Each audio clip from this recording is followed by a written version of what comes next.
Prison wake-up call. What really happens at sunrise? Subscribe for more real crime stories. Like, share, and join the discussion below. Early on a cold morning in April 2015, the world outside was just beginning to awaken when the tranquility inside the Bedford Hills Correctional Facility was violently shattered. In the stillness, a guard discovered a lifeless body in a solitary confinement cell. The face of 41-year-old inmate Barbara Nelson, a name that would soon become synonymous with tragedy and injustice.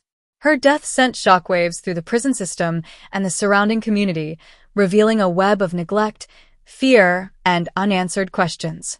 As the news broke, it sparked debates about the treatment of inmates within the penal system and the brutal reality of solitary confinement. Among those affected was her family, left grappling with sorrow and confusion, desperate for answers. What had led to Barbara's untimely demise?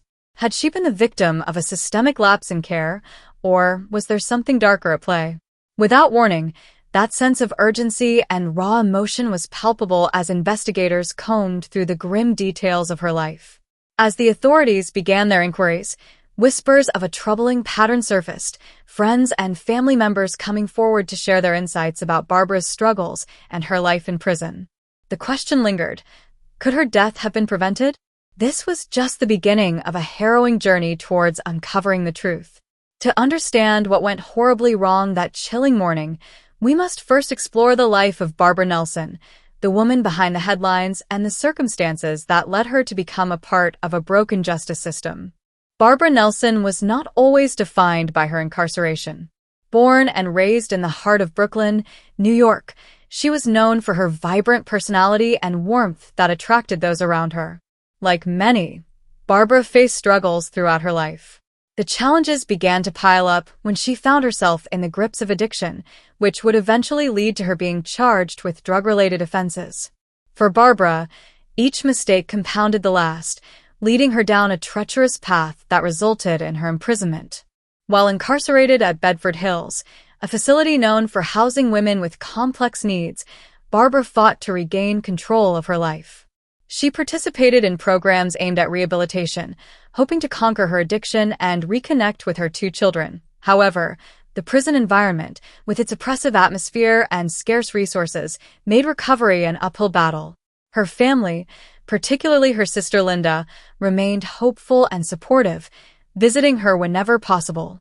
She was trying so hard to change, Linda would later say, a bittersweet reminder of Barbara's strength and determination.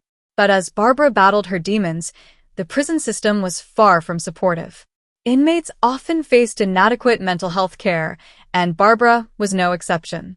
Reports began to surface, whispers of fights that had erupted in the facility, of guards turning a blind eye to the escalating chaos around them. As Barbara grew more anxious, concern for her well-being grew among those who loved her. Yet it wasn't until weeks before her death that the tension escalated. Barbara was placed in solitary confinement as a disciplinary measure after an altercation during a group therapy session.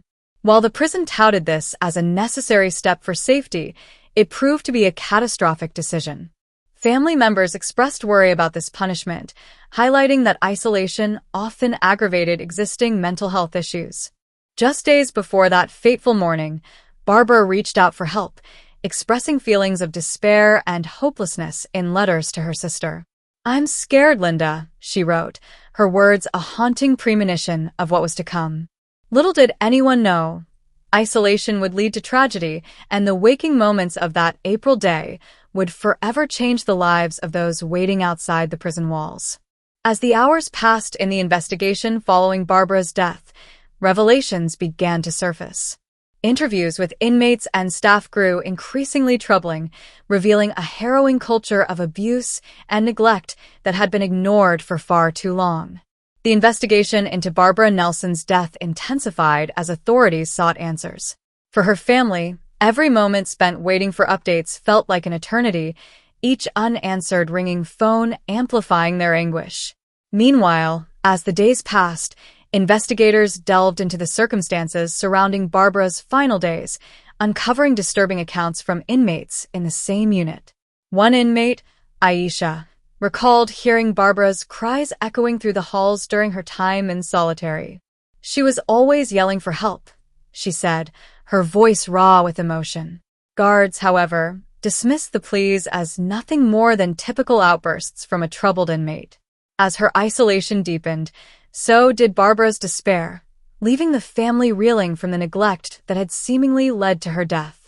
As investigators worked tirelessly to piece together the facts, they delved into the prison records, unveiling a series of complaints about inadequate mental health care and alarming accommodations for those in solitary confinement. Barbara, like many others, had been left to grapple with unaddressed mental health issues in an environment where such matters were treated as a nuisance rather than a priority. Phone calls to mental health professionals revealed a concerning lack of available resources, leading to a growing outcry for systemic reform. The chilling reality began to emerge. Barbara's death was not simply an isolated incident. It was a stark representation of an entire system at risk of failure. It wasn't until a whistleblower, a nurse who worked at Bedford Hills, stepped forward that the damning evidence came to light. "I had seen too much," she admitted during an interview, her voice trembling. This could have all been prevented. As news of the nurse's revelation spread, so did public outrage. Advocacy groups rallied behind Barbara's family, demanding accountability and urging a comprehensive investigation into the prison's practices.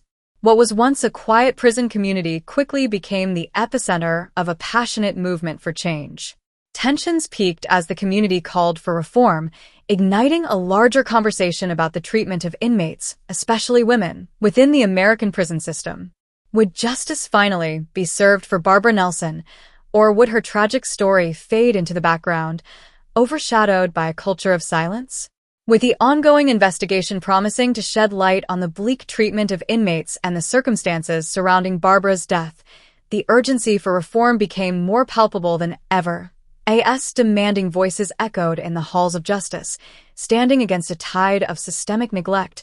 The question remained, would Barbara's wake-up call be heard? And could her tragic death usher in a new era of accountability and reform for women behind bars?